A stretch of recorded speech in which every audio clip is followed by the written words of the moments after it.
ओम शांति। दादी ब्रिजेंद्रा, आप बाबा की लौकिक पुत्रवधू थी। आपका लौकिक नाम राधिका था। पहले पहले जब बाबा को साक्षात्कार हुआ, शिव बाबा की प्रवेशता हुई, तो वह सब दृश्य आपने अपनी आंखों से देखा। आप बड़ी रमणीकता से आंखों देखे वे सब दृश्य सुनाती थीं। बाबा के अंग संग रहने का सौभाग्य दादी को ही प्राप्त था। बाबा ने आपके बारे में महावाक्य उच्चारण किया था। बच्ची, 84 जन्म ही भिन्न भिन्न नाम रूप से ब्रह्मा की आत्मा के बहुत समीप संबंध में रही है। इसलिए अंतिम जन्म में भी लौकिक पुत्र वधू के रूप में अति समीप का पाठ मिला। बाबा के साथ साथ कोलकाता, हैदराबाद, सिंध, कराची, आबू की यात्रा करते करते अंत में आपको बाबा ने महाराष्ट्र जोन की संचालिका के रूप में मुंबई संयन सेवा केंद्र पर रखा। महाराज कुमारी और महारानी जैसे रहकर फ्रिज ब्रिज कोठी में बेगरी पार्ट बजाते हुए आप वज्र के समान दृढ़ रहकर इंद्र समान फरिश्ता बनकर अब एडवांस पार्टी में सेवारत हैं। आप 1 जनवरी 1990 को अपना पुराना शरीर छोड़ अव्यक्त वतनवासी बनी। ब्रह्म कुमारी ब्रिजेंद्रा जी ने शिव बाबा की प्रवेशता से पहले के कुछ वर्ष दादा की बहू के रूप में बिताए। उस अवधि के दौरान हुए अनुभवों को इस प्रकार व्यक्त किया है। राजकुल की महिलाओं से ज्यादा जेवर। दादा ने मुझे रानियों से भी अधिक ठाट से रखा। एक बार नेपाल के राजकुमार में मालूम पड़ा कि दादा अपने घर बहू लाए हैं, तो उसके सदस्य शहजादियां इत्यादि मुझसे मिलने आई थी। जब उदयपुर के महाराजा को मालूम हुआ कि दादा कोलकाता में बहू को ले गए हैं, तो उन्होंने भी दादा को लिखा था कि वे सिंध जाते समय अपनी पत्नी और बहू सहित बीकानेर से होते जाएं। दोनों राज्यों के राजकुल की महिलाओं ने जब मुझे देखा तो वह देखकर हैरान रह गई कि मैंने उनसे ज्यादा जेवर पहन रखे थे। मैंने एक एक उंगली में 2-2 अंगूठियां पहन रखी थी, और वे भी कीमती हीरो की। मेरा हार भी हीरो का बना था। यह सब देखकर वे सब बाबा को बेताज राजा मानते थे, और यह भी महसूस करते थे कि बाबा फराक दिल हैं। परंतु जैसे जैसे बाबा अधिक अधिक अंतर्मुखी होते गए, उनका मन इन चीज़ों से हटता गया और उन्हें ये श्रृंगार फीके दिखाई देने लगे। और आखिर सुनहरे शब्दों में लिखी जाने वाली इतिहास की वह घड़ी आई जब शिव बाबा ने फराक दिल और राजकुलोचित संस्कार वाले साधारण और साथ साथ उच्च जीवन प्रणाली वाले दादा के रथ को माध्यम रूप में अपनाया। ससुर के स्थान पर श्री कृष्ण। मैं बाबा की अंतर्मुखता तथा उनकी तपश्चर्या इत्यादि को देखकर बहुत प्रभावित हुई थी। एक बार एक विशेष दृश्य मेरे सामने आया, जिसके बाद इस ईश्वरीय परिवार में मेरा भी पाठ शुरू हुआ। एक बार बाबा भोजन करने बैठे थे। मैं उनके सामने भोजन की थाली लेकर गई। ज्यों ही मैं उनके सामने पहुंची और उनकी ओर मेरी दृष्टि गई, तो मुझे बाबा के स्थान पर सजे सजाए श्री कृष्ण ही दिखाई दिए। मैं आश्चर्यचकित हो गई कि यहाँ कुर्सी पर श्री कृष्ण कैसे बैठे हैं। थाली मेरे एक हाथ में थमी रही और मैं उधर देखती ही रह गई। पहले जब मैं बाबा के सामने जाया करती थी तो घूंघट किया करती थी, परंतु अब जब मैं घूंघट करने ही वाली थी तो सामने श्री कृष्ण दिखाई दिए। मैं श्री कृष्ण के सामने भला घूंघट क्यों निकालती। मुझे लगा कि मेरे ससुर के रूप में साक्षात भगवान मुझे स्वयं आ मिले हैं। तब मुझे रूहानी नशा सा चढ़ गया और तब से घूंघट निकालना मुझसे छूट गया। उस समय यह ज्ञान तो नहीं था कि दादा को देखने से श्री कृष्ण का साक्षात्कार क्यों होता है। यह ज्ञान तो धीरे धीरे बाद में ही मिला, परंतु इससे मेरे जीवन का नया अध्याय खुला। इसके थोड़े ही दिनों बाद मुझे विष्णु चतुर्भुज रूप का भी साक्षात्कार हुआ। सजा सजाया दिव्य प्रकाशमान रूप था। इन सब अलौकिक वृत्तियों से मुझसे श्रृंगार सज धज सब सहज रीति से छूटते गए और मैं रूहानियत के रंग में पूरी तरह रंगती गई।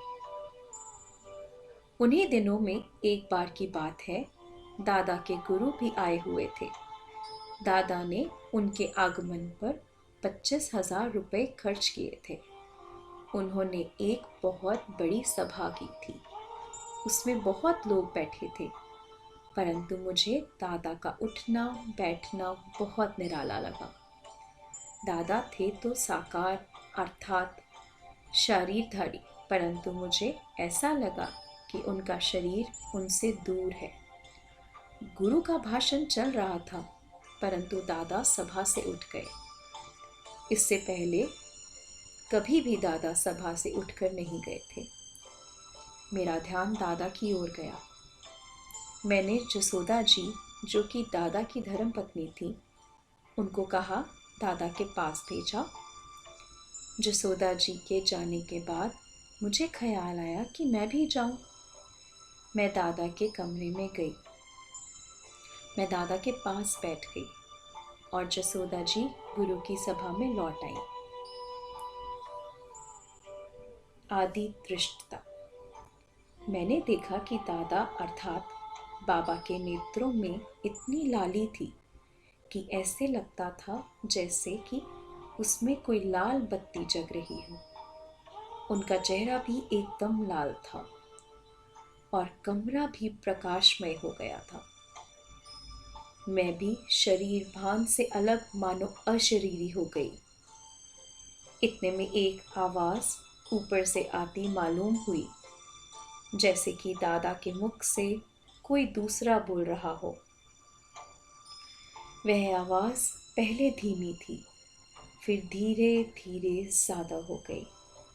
आवाज यह थी, निजानंद स्वरूपम शिवोहम शिवोहम, ज्ञान स्वरूपम शिवोहम शिवोहम, प्रकाश स्वरूपम शिवोहम शिवोहम। फिर दादा के नयन बंद हो गए। मुझे आज तक ना वह अनुभव दृश्य भूलता है, ना वह आवाज ही भुलाई जाती है। वह वातावरण भी अविस्मरणीय है और उस समय की वह अशरीरी अवस्था भी मुझे अच्छी तरह याद है। एक लहर थी, कोई माइट थी। दादा के नयन खुले तो वे ऊपर नीचे कमरे में चारों ओर आश्चर्य से देखने लगे। उन्होंने जो कुछ देखा था उसकी स्मृति में वे लवलीन थे। मैंने पूछा, बाबा आप क्या देख रहे हैं? बाबा बोले, कौन था? एक लाइट थी, कोई माइट शक्ति की, कोई नई दुनिया थी। उसके बहुत ही दूर ऊपर सितारों की तरह कोई थे, और जब वह स्टार नीचे आते थे तो कोई राजकुमार बन जाता था तो कोई राजकुमारी बन जाती थी। एक लाइट और माइट ने कहा, यह ऐसी दुनिया तुम्हें बनानी है, परंतु उसने कुछ बताया ही नहीं कि कैसे बनानी है। मैं यह दुनिया कैसे बनाऊंगा? वह कौन था? कोई माइट था। वास्तव में यह दृश्य था दादा लेखराज के तन में निराकार शिव परमात्मा की प्रथम पधरमानी का जिसे दादी ब्रिजेंद्रा ने अपनी आंखों से देखा। जैसे ब्रह्मा आदि देव है, वैसे ही दादी ब्रिजेंद्रा का भी आदि दृष्टा होने का कल्प कल्प का पाठ निश्चित हो गया। दादी निर्मल शांता जी दादी ब्रिजेंद्रा के बारे में सुनाती हैं, मेरे सबसे बड़े भाई किशन की शादी करने का संकल्प बाबा को जब आया तो बाबा ने घर में प्रथम बहू लाने के लिए ऊंचे से ऊंचा श्रेष्ठ संकल्प किया हुआ था कि बहू ऐसी हो जो सुशील, सुंदर, सरल व सात्विक विचारों वाली, शाही यानी श्रेष्ठ नामी ग्रामी परिवार की हो। बाबा ने पहले से ही एक लड़की को देखा था। आर्थिक और सामाजिक दृष्टि से बाबा उस समय ऊंची स्थिति में थे। खूब मान सम्मान था, राजा महाराजाओं से संबंध थे। इन सब के कारण कोलकाता में जवाहरात के व्यापारी बाबा को खिदरपुर का नवाब कहते थे। अतः नवाब के घर में प्रथम बहू कैसी आनी चाहिए, वह भी शहजादी राजकुमारी जैसी हो। सब सुविधाएं घर में मौजूद थी। राधिका नाम की एक बच्ची थी जिसका अलौकिक नाम दादी ब्रिजेंद्रा पड़ा। वह बहू के रूप में हमारे घर में कैसे आई, उसकी भी एक कहानी है। बाबा संपन्न धनी परिवारों में से होने के कारण ब्रिजेंद्रा दादी के परिवार को जानते थे तथा उनका भी व्यापार ऐसा ही था। बचपन में ब्रिजेंद्रा दादी राधिका एक मिठाई की दुकान से मिठाई खरीद रही थी। उसके सिर पर एक बहुत सुंदर टोपी थी। बाबा ने राधिका को परिवार के साथ देखा तो कुछ बोला नहीं, लेकिन संकल्प किया कि यह बच्ची किशन के लिए बहू के रूप में लाएंगे। समय गुजरता गया, राधिका बड़ी हो गई। राधिका के बड़े भाई को बाबा ने कहा कि मुझे अपने घर में किशन के लिए राधिका बहू के रूप में चाहिए। यह सुनकर राधिका के भाई ने 3 शर्तें बाबा के सामने रखी और कहा, इन्हें पूरा करने पर ही हम अपनी बहन को आपके घर में दे सकेंगे। वो 3 शर्तें थीं। पहली, उसके पांव गलीचों पर ही पड़ेंगे। दूसरा, वह कभी भी अपने हाथ से खाना नहीं बनाएगी। और तीसरा, उसके आने जाने के लिए गाड़ी का प्रबंध होगा। बाबा ने इन शर्तों को ऐसे स्वीकार किया मानो कि ये कोई बड़ी बात ही नहीं है, और ये सब सुविधाएं उस समय घर में मौजूद थी ही। बाबा की दृढ़ संकल्प शक्ति का कमाल। उस समय हम कोलकाता में रहते थे। राधिका हैदराबाद में थी। उसके लौकिक भाई देखने व जानने के लिए कोलकाता हमारे घर पर आए। घर में उस समय भी भीड़, नौकर नौकरानियां थीं। कारपेट गलीचों पर ही हम चलते थे। अचानक आने पर सब कुछ स्वयं ही देखा तथा बाबा ने उसे घर का सारा खजाना खोलकर भी दिखा दिया। एक अलमारी में अनेक प्रकार के एक से एक कीमती हीरे, रत्न, माणिक्य, मोती आदि थे।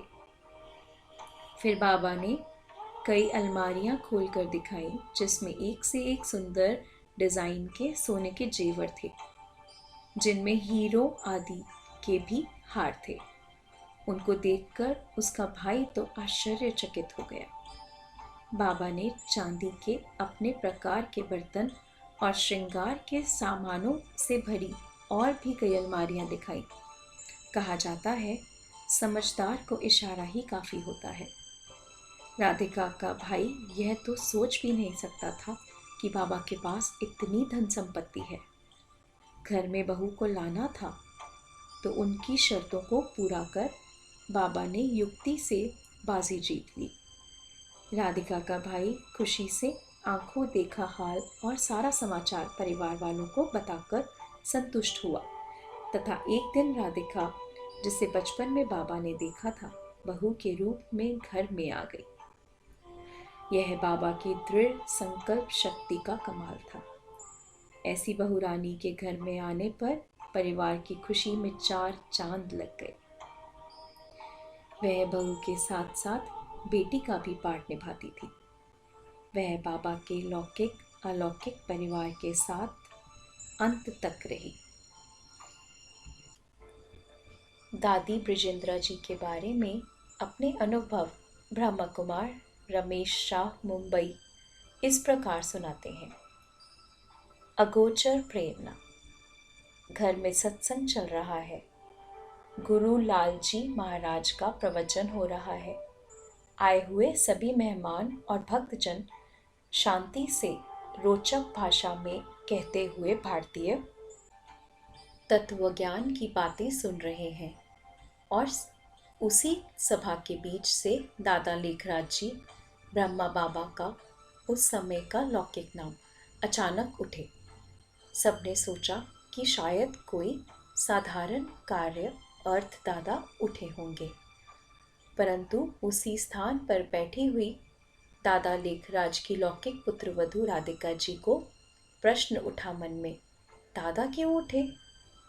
शायद किसी चीज की उन्हें जरूरत होगी, इसी कारण वह भी उठी और दादाजी के पीछे पीछे गई। एक अगम्य अगोचर प्रेरणा इसके पीछे थी। पहले दृश्य को देखने का सौभाग्य। इसी सभा में पिताश्री जी की लौकिक युगल जसोदा जी, लौकिक पुत्र पुत्री आदि आदि सब बैठे थे। सबने पिताश्री जी को उठते देखा, परंतु राधिका जी के ही भाग्य में लिखा था पिताश्री के पीछे पीछे जाना।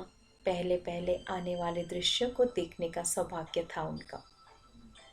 और उन्होंने उस कमरे में क्या देखा? पिताश्री जी धीर गंभीर होकर ध्यानस्थ स्थिति में बैठे थे। उनके मुख पर दिव्य प्रकाश छा गया। सारा कमरा उसी दिव्य प्रकाश से चमकने लगा। वायुमंडल शीतल और शक्तिवान बन गया। मृदु सुगंधित वायु और ओजस्वी तेजस्वी प्रकंपन से भरा मंगलमय वातावरण हो गया। ऐसी शुभ घड़ी में दादा लेखराज जी के साधारण तन में परमपिता परमात्मा की प्रविष्टता हुई। परम धाम से अब तक सूक्ष्म रूप में व साक्षात्कार आदि के माध्यम से कार्य करने वाले परमात्मा ने प्रकृति का आधार ले साकार रूप के निमित्त तन में प्रवेश कर पहला पहला शब्दोच्चारण किया, निजानंद स्वरूपम शिवोहम शिवोहम। राधिका बनी आदि दृष्टा। उस दिव्य अवतरण को भागीरथ के तन में उतरने वाली गंगा के प्रति शास्त्रकारों ने जो गायन किया है, उसके यथार्थ रूप को प्रथम देखने के निमित्त बन गई राधिका जी, अर्थात परमात्मा के दिव्य अवतरण को प्रथम देखने वाली राधिका जी आदि दृष्टा बन गई।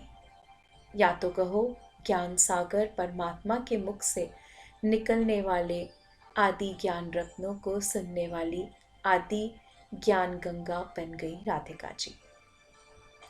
और बाद में परमपिता परमात्मा ने जब सब समर्पित भाई बहनों के नए जीवन के नए नाम दिए, तब राधिका जी के नए दिव्य जीवन का नाम हो गया ब्रिजेंद्रा जी। इस प्रकार संगम युग के प्रथम साक्षात्कार का सौभाग्य प्राप्त करने वाली दादी ब्रिजेंद्रा जी शायद जरूर सतयुग का प्रथम साक्षात्कार करने वाली भी होंगी। ब्रह्मा रूप का प्रथम दिव्य दर्शन करने वाली ब्रिजेंद्रा दादी ब्रह्मा सो विष्णु, विष्णु सो बालक रूप में श्री कृष्ण का प्रथम दर्शन करने वाली भी होंगी, ऐसा मेरा अनुमान है। भविष्य के ड्रामा को तो भाग्य विधाता परमात्मा ही जाने। और फिर क्या हुआ? त्याग की परीक्षा में संपूर्ण सफल। ड्रामा की विभिन्न परिस्थितियों व दृश्य आगे आते गए। कई आत्माएं समर्पित हो गईं। दादी ब्रिजेंद्रा ने भी अपना स्वस्व समर्पित किया। लोग समझते हैं कि बहनों को गहने बहुत प्यारे लगते हैं। दादी ब्रिजेंद्रा जी के पास भी हीरे मोती सोने आदि के बहुत गहने थे। उन्हों को अपने 2 लौकिक बच्चे भी थे। संकटकालीन परिस्थिति के लिए या पुत्रों की शादी पर फर्ज अदाई के रूप में देना जरूरी है, ऐसा समझ करके भी इन्होंने थोड़ा सा भी धन या गहने अपने पास नहीं रखे। त्याग की परीक्षा में और नष्टो मोह की परीक्षा में संपूर्ण सफलता उन्होंने पाई। त्याग का भी त्याग किया, अर्थात कभी भी त्याग का भी वर्णन नहीं किया। याद भी नहीं किया कि मैंने इतना त्याग किया। दुनिया के लोग थोड़ा भी त्याग करते हैं तो उसका वर्णन करते हैं, गायन करते हैं। तब हमें दादी ब्रिजेंद्रा जी ने सिखाया कि निमित्त बन करके कैसे त्याग का भी त्याग करना। ईश्वरीय सेवाओं में सहन भी किया और इस ज्ञान गंगा की जीवन यात्रा आगे बढ़ती रही। स्थापना के आदिकाल में अर्थात 1937 से 1952 तक के 16 वर्षों में उन्होंने यज्ञ कारोबार में अथक सेवा की। ड्राइवर बनकर के बस आदि भी चलाई और जब बस का एक्सीडेंट हुआ तब देश विदेश में समाचार छपे कि भारत में महिला जागृत इतनी आई है कि बहनें बस आदि भी चलाती हैं। ईश्वरीय सेवा के हर स्थूल सूक्ष्म कार्य में सदा ही आपने सबको आगे रखा। श्रीमत का पालन चुस्ती से किया और जब 1953 से ईश्वरीय सेवा अर्थ सब निमित्त ज्ञान गंगाओं को विभिन्न स्थानों पर पिताश्री ने भेजा, तब दादी ब्रिजेंद्रा तथा दादी पुष्परतन जी मुंबई आई। पश्चिम भारत की आदि की ईश्वरीय सेवा में भी सहभागी बने। मायावी मुंबई नगरी में भी अनेक कष्ट सहन किए।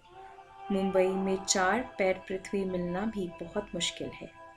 शुरू में रूंगठा हाउस, कोठारी मैदान, दिव्यांत, अमीचंद्र मेंशन, वाटररूल मेंशन आदि आदि स्थानों पर सेवा करने के लिए ब्रिजेंद्रा दादी निमित्त बने। दक्षिण मुंबई में ईश्वरीय सेवा बढ़ी, परंतु अब उत्तर मुंबई में भी यह दैवी फुलवाड़ी बढ़ने लगी और उसी कारण शिव में भी नरोत्तम निवास में 3 पैर पृथ्वी पहले पहले किराए पर ली और इस स्थान पर विराजमान होकर दादी ब्रिजेंद्रा जी ने यह देवी फुलवाड़ी बढ़ाई। इस प्रकार मुंबई में अनेक स्थानों पर ईश्वरीय सेवा बढ़ती गई। मुंबई के बाहर पुणे आदि स्थानों पर भी ईश्वरीय सेवा बढ़ी और उसके परिणाम स्वरूप एक विस्तृत जोन बन गया जिसका नाम रखा गया महाराष्ट्र एवं आंध्र प्रदेश जोन। पहले पहले दादी पुष्प शांता और बाद में दादी ब्रिजेंद्रा जी इस जोन की मुख्य संचालिका बनी और यह कार्यभार उन्होंने अंत तक उठाया। सारे यज्ञ की हर एक प्रकार की ईश्वरीय सेवा में संपूर्ण सहयोग दिया। हर प्रसंग का यथार्थ वर्णन करने वाली। यज्ञ इतिहास के मुख्य पात्रधारियों में से एक ऐसा पार्ट अदा किया, ऐसा इतिहास के साथ अपने को ओत-प्रोत कर दिया कि वह इतिहास का दूसरा स्वरूप बन गई। हर प्रसंग का यथार्थ वर्णन करने वाली बन गई। उस समय का वह तेजस्वी, दिव्य, भव्य वर्तमान अब भूतकाल बन गया। उसी भूतकाल का यथार्थ यशोगान करने वाली बन गई। मैं भी जब इस दैवी परिवार का सदस्य बना तो मेरे लिए भी दादी ब्रजेंद्रा जी लक्ष्य मूर्ति, प्रेरणा मूर्ति इस अर्थ में बन गई कि मैं भी वर्तमान ही हर घड़ी को अमूल्य घड़ी समझकर हर घड़ी का साक्षी और साथी बनूं, ताकि जब वर्तमान भूतकाल बने तब आने वाले हमारे भाई बहनों को उसका साक्षात्कार कराऊं और गाऊं, गुजर गया वह ज़माना कैसे कैसे। मातृत्व पालना। दादी ब्रजेंद्रा जी हरेक की महानता और गुण को पहचानने में सदा सफल रही हैं और सदा ही अपने साथियों को आगे बढ़ाती रही हैं। जैसे कि माँ अपने बच्चों की पालना करके बच्चों को आगे बढ़ाती है, उसकी प्रेरणा मूर्ति बनती है, मार्गदर्शक बनती है। ऐसे दादी ब्रजेंद्रा जी ने सदा मातृत्व पालना का कर्तव्य बहुत अच्छा किया और उनके बहनों को आदर्श शिक्षिका बना उनका जीवन ईश्वरीय सेवा में समर्पित करने में निमित्त बनी। शुभ राय में विशेष पद। बाल्यकाल में लौकिक विद्या का अभ्यास इतना नहीं किया था दादी ने, परंतु सदा ही आदर्श विद्यार्थी बनकर लौकिक बातों के प्रति भी समझने की जिज्ञासु वृत्ति रखी। परिणाम स्वरूप अंग्रेजी भाषा के शब्दों का यथार्थ प्रयोग वह करती थी। सदा हरेक बात की गुह्यता में उसका आदि और अंत समझाने का प्रयत्न करती थी। परिणाम स्वरूप उनके शुभ विचार या शुभ राय में एक विशेष बल होता था, जो शुभ राय पाने वाले की हर कदम पर सहायता भी करता था। कम खर्च, बालानशीन। अस्थमा का रोग था, परंतु अस्थमा के कारण वह असहाय नहीं बनी, अपना कर्तव्य सदा ही निभाती रही। इस बीमारी के कारण और बाद में वृद्धावस्था के कारण शारीरिक रूप से ब्रजेंद्रा जी सीमित थे, परंतु मानसिक रूप से सदा सबके साथी थे और एक स्थान पर होते भी इस विशाल जोन के अनेक ईश्वरीय सेवा केंद्रों को संभालने में सदा ही मार्गदर्शक रहे। दादी जी के एक और खूबी थी कि वे कोई भी निर्णय लेती थी तो उसका पालन करने कराने में सदा ही सभी के सहायक रहती थी। इसलिए कभी भी निर्णय प्रमाण कार्य करने वाले को यह डर नहीं लगता था कि कहीं दादी विचार बदलेंगी तो नहीं। आज की दुनिया में कार्य करने वाले को कई बार ऐसा डर रहता है, परंतु दादी जी सदा ही विघ्न विनाशक के रूप में सबकी मददगार पूर्ण रूप से बनी। कम खर्च, बालानशीन के रूप में हर बात की इकोनॉमी करने में निमित्त बनते थे। ऐसे प्रसंगों को बहुत बड़ी लंबी लाइन है जिसका वर्णन उनकी जीवन कहानी के रूप में होना चाहिए।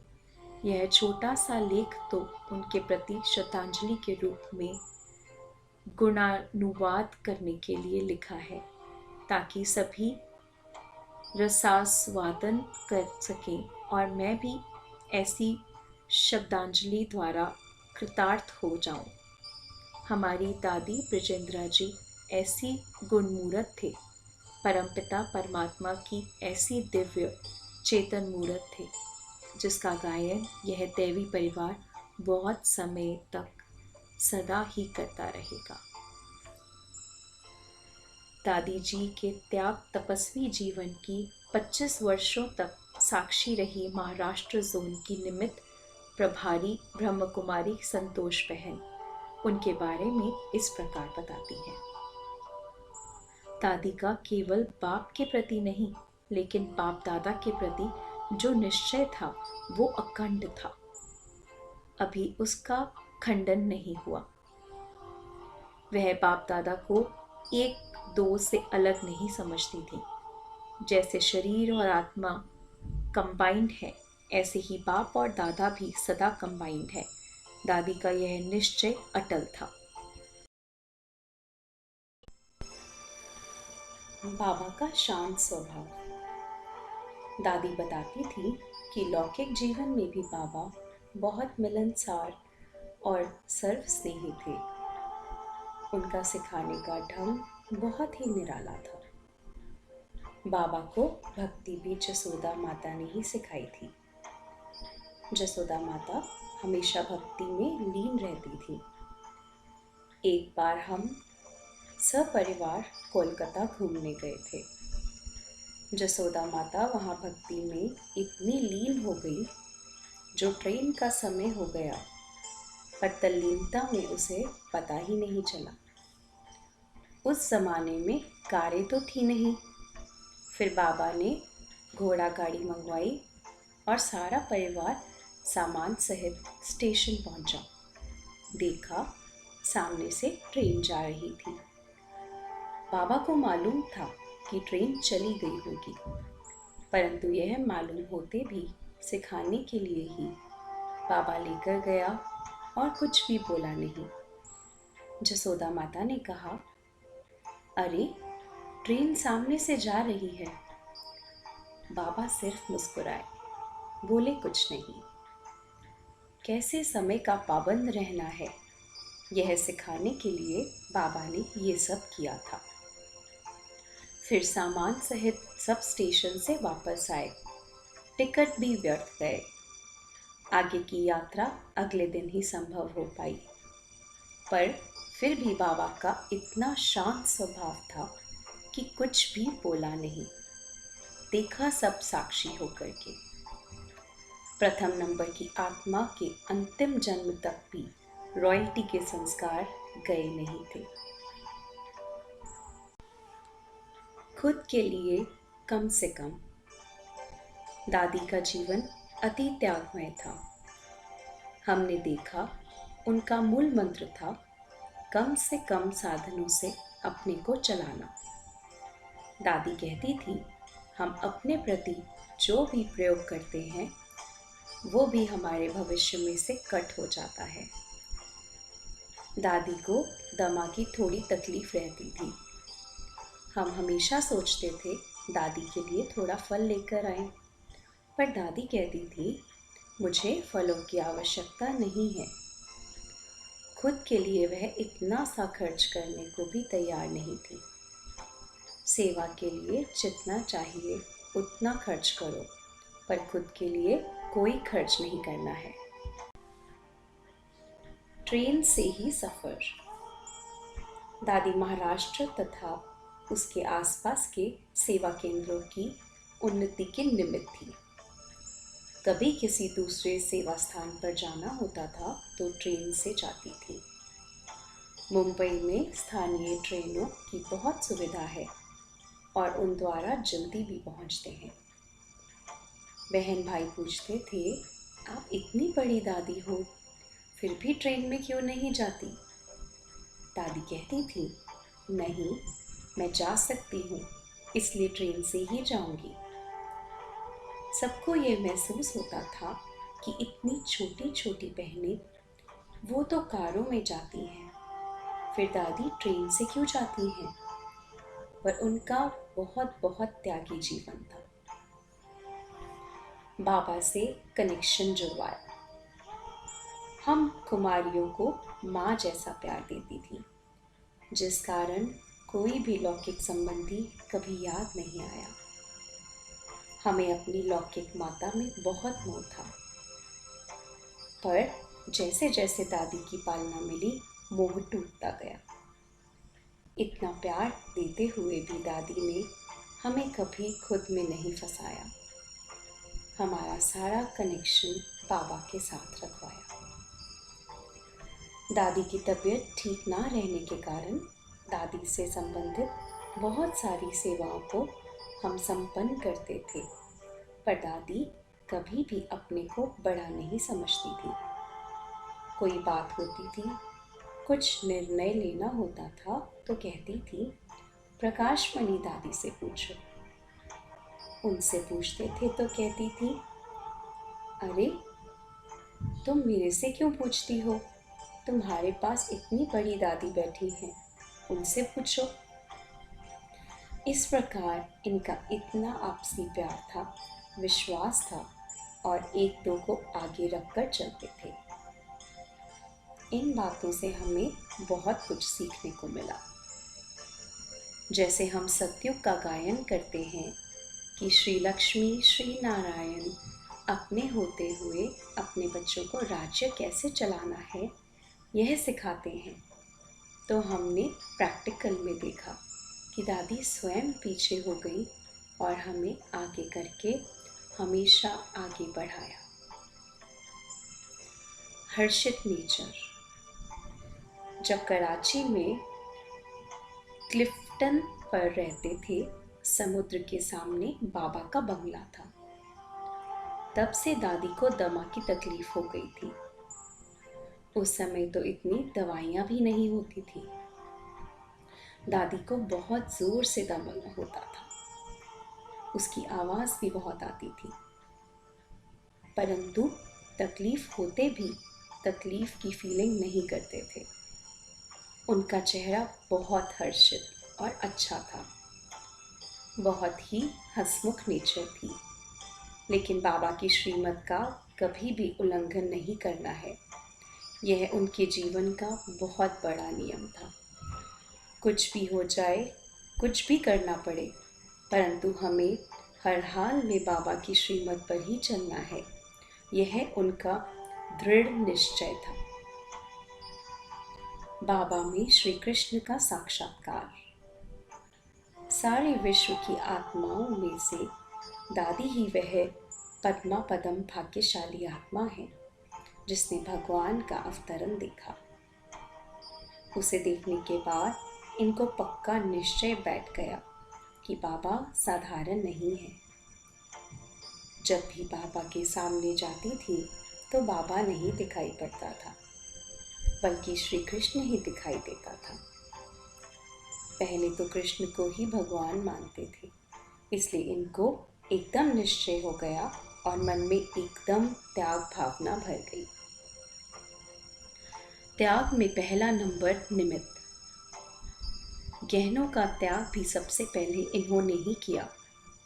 दादी सुनाती थी कि जब बाबा समर्पण हुए उन दिनों एक बार मैं और मम्मा बगीचे में टहल रहे थे। तभी कोई सरकारी अधिकारी बाबा से पूछताछ करने आए कि ये सब माताएं, कन्याएं सब कुछ छोड़कर आपके पास आती हैं, आप इन्हें क्या देते हैं? बाबा ने कहा, मैं ना तो गहने देता हूँ, ना कपड़े देता हूँ, ये सब बड़े बड़े घरों की हैं, सुविधाओं में पली हैं, यहाँ तो बड़ा सादा जीवन है, तो इन्हें यहाँ केवल ईश्वरीय सुख का आकर्षण ही लेकर आता है। बाबा की ये बातें हमारे कानों तक भी आ रही थी। मैंने कहा, मम्मा देखो बाबा हमारे लिए क्या कह रहा है और हम क्या कर रहे हैं, क्योंकि मैंने उस समय भी बड़े कीमती गहने पहने हुए थे। मेरे मन में प्रेरणा आई कि अब हमें ये गहने नहीं पहनने हैं, तो उस समय हमने गहने उतार दिए। हम जानते हैं उस ज़माने में घर में सास के होते सास से पूछे बिना यदि बहू गहने उतार दे तो उसे कितना सहन करना पड़ता था, परंतु इनको किसी की परवाह नहीं थी। बाबा पर अटूट निश्चय था कि बाबा जो कहेंगे वही मैं करूँगी। फिर दादी ने बाबा को बताया, बाबा आज से मैं गहने नहीं पहनूंगी। बाबा ने कुछ नहीं बोला। जसोदा माता को अच्छा नहीं लगा, परंतु बाबा ने कुछ बोला नहीं। जब बहू ने नहीं पहने तो सास कैसे पहनेगी? इस प्रकार इसे देखकर अन्य भी कन्याओं ने गहनों का परित्याग किया। इस प्रकार त्याग करने में पहला नंबर निमित्त बनी। बड़े दिल वाली। जैसे बाबा ने सिखाया है, दादी की बड़ी दिल फराक दिल थी। बाबा की जैसे एकदम कॉपी थी। उन जैसी रॉयल्टी और विशाल दिल हमने देखी नहीं। कोई मेहमान आता था या हम लोग भी दादी के पास रहते थे तो वो सोचती थी कि मैं इनको क्या ना खिला दूं। साकार बाबा के सामने कर्नाटका तथा आंध्र प्रदेश के कुछ क्षेत्रों में सेवा केंद्र खुले थे। वहाँ के भाई बहन आते जाते मुंबई को क्रॉस करते थे तो दादी से मिलने आते थे। दादी उनकी बहुत खातिरी करती थी। बाबा की बहू मर गई। दादा को मरजीवा जन्म का बहुत नशा था। लौकिक जन्म बिल्कुल भूल गया था। एक बार कर्नाटक के कुछ बहन भाई आए हुए थे। उन्होंने एक छोटी बहन से कहा, हम कर्नाटक से आए हैं, हमको बाबा की बहू से मिलना है। उस बहन ने आकर दादी को संदेश दिया। दादी ने कहा, उनको बोलो बाबा की बहू मर गई। वह बहन तो चकित नजरों से दादी को देखती रही और वहीं खड़ी रही। दादी ने फिर कहा, जाओ जाकर कह दो। वह बहन तो कुछ नहीं बोल सकी। थोड़ी देर बाद दादी तैयार होकर बाहर गई और बोली, देखो, जिस दिन से यह आत्मा बाबा की बनी उसी दिन से बाबा की बहू मर गई। मैं बाबा की बहू नहीं हूँ, बाबा की बेटी हूँ। वर्षा बहू को नहीं मिलता, बेटी को मिलता है। इस प्रकार मरजीवा जन्म का जो नशा था वह दादी ने व्यवहार में दिखाया। दादी को देखकर हम भी सीखे। दादी इतनी नष्टो मोहा थी कि कभी पुरानी बातें याद नहीं की। यदि पिछली बातें बताती भी तो केवल ये कि बाबा का जीवन कितना अलौकिक था, आदि आदि। नष्टो मोहा स्थिति। दादी के 2 बेटे थे। बाबा समर्पित हुए तो सारे परिवार के साथ वे भी समर्पित हो गए। एक बच्चे को कराची में स्मॉल पॉक्स चेचक निकली और शरीर छूट गया। दूसरे बेटे का नाम घनश्याम था, उसे घनसी कहते थे। वह भी आबू में सबके साथ आया था, पर जब नारायण दादा मुंबई गए तो उसे अपने साथ ले गए कि मैं इसे पढ़ाऊंगा और संभालूंगा। उसने उसे अपना बच्चा ही समझा। वह रहता था नारायण दादा के पास, पर हर रविवार को दादी के पास मुंबई के सेंटर पर आता था। उसको अपनी माँ ब्रजेंद्रा से बहुत प्यार था। बाबा पर अटूट निश्चय था। उस समय 35 वर्ष का हो गया था, पर बोला, मुझे शादी नहीं करनी है। योगी था। उसे बाबा से अति प्यार था। बाबा भी उसे बहुत प्यार करता था। दादी बताती थी, जब यह छोटा था बाबा आता था तो देखता ही दौड़ता था। उससे संभालना मुश्किल हो जाता था। जब तक बाबा गोद में ना ले ले, अति प्यार था दादा बाबा से। इतना बड़ा होने के बाद उसे भी स्मॉल पॉक्स निकली। उसे मुंबई के हॉस्पिटल में रखा था। पापा भी उस समय मुंबई में आए हुए थे। बच्चे को पता पड़ा तो बोला, मुझे बाबा से मिलना है।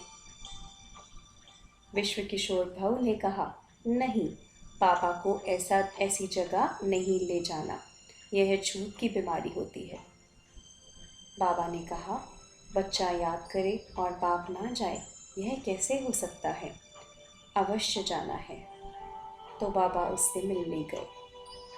जब हॉस्पिटल में अंदर जाते थे तो बाहर इंजेक्शन लगाना पड़ता था, सेफ्टी की दृष्टि से। बाबा ने कहा, नहीं, मुझे ऐसे ही जाना है। फिर बाबा अंदर गए तो उस बच्चे को अति खुशी हुई और एकदम उठकर बाबा को जैसे गले लगा लिया। उसको इतना ज़्यादा निकला था कि आँख, नाक, गला सारा भरा गया था। वह पानी भी नहीं पी सकता था। ग्लूकोज चढ़ाने की शरीर में जगह ही नहीं थी। फिर भी वह बहुत आनंद में था, ध्यान में जाता था वह। उसको दादी पूछती थी, घनसी भूख लगी है? कहता था, बाबा के पास वतन में गया था, बाबा ने बहुत शुभी रस पिलाया, मेरा पेट भरा हुआ है। शिव बाबा उसे अपने पास वतन में बुलाकर खिलाता था। बाबा ने दादी को कहा, तुम पूरा समय इसका ध्यान रखो।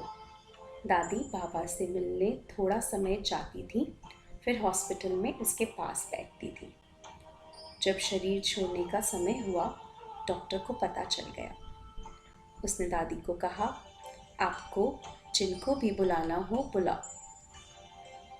डॉक्टर ने पूछा, आप कौन है इसकी? दादी ने कहा, माता हूँ। डॉक्टर ने पूछा, स्टेप मदर है क्या? दादी ने कहा, नहीं, रियल हूँ। डॉक्टर को बड़ा आश्चर्य लगा कि माँ होकर इसके चेहरे पर कोई असर नहीं, हलचल नहीं। उस समय फिर विश्व किशोर भाऊ आया। बच्चे के शरीर को जब अंतिम झटका लगा तो भाऊ ने सोचा यह ध्यान में गया। दादी को पता चल गया कि आत्मा गई। नर्स भागी इंजेक्शन देने पर दादी ने उसका हाथ पकड़ लिया। फिर सब क्रियाक्रम करके स्नान आदि करके दादी बाबा के पास आई। बाबा को सब समाचार सुनाया। फिर पूछा, बाबा, घनसी ने जब शरीर छोड़ा मेरे को खुशी की लहर आई, ऐसा क्यों? बाबा ने कहा, वो आत्मा बहुत कमाई करके गई, इसलिए खुशी की लहर आई। इस प्रकार दादी की नष्टो मोहा की स्टेज देखकर हमने सीखा कि नष्टो मोहा कैसे बन जाता है। दादी ऐसी सुंदर क्लास कराती थी, सब जड़ होकर बैठ जाते थे। उस जैसा यज्ञ इतिहास तो कोई सुना भी नहीं सकता। कक का चोर सौनक का चोर। बाबा कहते हैं, कक का चोर सौनक का चोर। दादी इस बात पर बहुत समझानी देती थी और कर्मों की गहन गति समझाती थी। मानो लौकिक ऑफिस में काम करने वाला कोई भाई कोई पेन या स्टेशनरी की चीज़ सेंटर पर ले आता था तो दादी बहुत ध्यान देती थी। पूछती थी, यह कहाँ से आई? वो भाई कहता, मैं ले आया ऑफिस से। दादी कहती, ऑफिस की चीज़ तो ऑफिस में रहनी चाहिए। वो कहता, दादी सभी ले जाते हैं, बॉस भी ले जाता है। दादी समझाती थी, सभी चोरी करते तो उन्हें देख हमें चोर नहीं बनना है। भाग्य बनाने का अर्थ यह नहीं है। भाग्य अपने वैध पैसों से बनता है। अतः ऐसी चोरी की चीज़ें भले एक पिन भी हो नहीं लाओ, क्योंकि बाबा कहता है, कख का चोर 100 लाख का चोर। वो लोग कलयुग में हैं पर हम संगम युगी हैं। अतः हमारा कर्म बहुत श्रेष्ठ होना चाहिए। कर्मों द्वारा सीख। दादी का युगल विदेश चला गया था। उसने वहां जाकर दूसरी शादी की। वो लड़की भी यज्ञ की गई हुई थी। फिर कई वर्षों बाद मुंबई में आया और दादी को फ़ोन किया। उसने पूछा, ब्रिजेंद्रा है? दादी ने पूछा, आप कौन हो? क्योंकि कोई भी इस प्रकार दादी का नाम लेकर नहीं पूछता था। उसने कहा, मैं किशा हूँ। कृष्ण नाम था, किशा कहते थे। दादी ने पूछा, क्या काम है? उसने कहा, मुझे आपसे मिलना है। दादी ने कहा, मुझे आपसे मिलना नहीं है।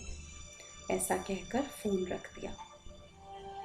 इस प्रकार दादी ने यहाँ भी नष्टो मोह का सबूत दिया।